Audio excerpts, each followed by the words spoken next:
বাড়িতে বসে বসে বোর হচ্ছিলাম, ভাবলাম কোথাও থেকে ঘুরে আসা যাক।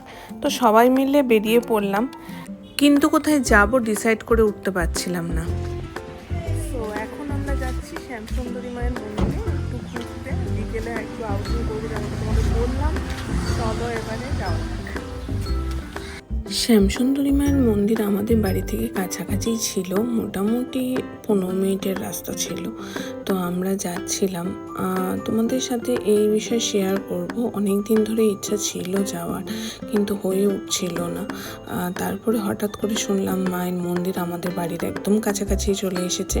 তো আমি আর তনুশ্রী একই দিনে একই সময় মনে করলাম যে যাই, মা ডেকেছে, একটু ঘুরে আসি।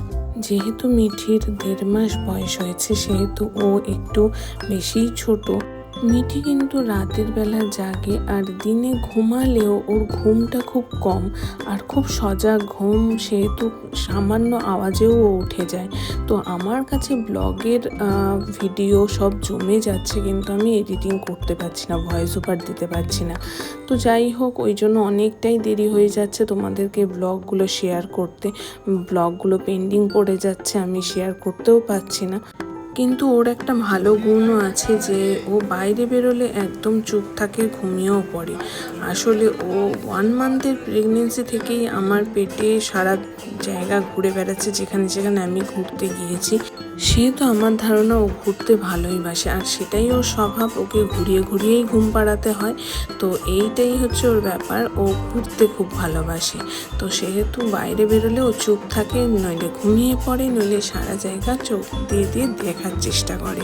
তো আমরা ফাইনালি চলে এসেছি শ্যামসুন্দরী মায়ের মন্দিরে। কিন্তু মায়ের মন্দির থেকে আমরা তাড়াতাড়ি বেরিয়ে এসেছিলাম, কারণ ওই ঢাক ঢোলের আওয়াজে ও খুব জেগে যাচ্ছিল আর একটু ঘ্যান ঘ্যান করছিল।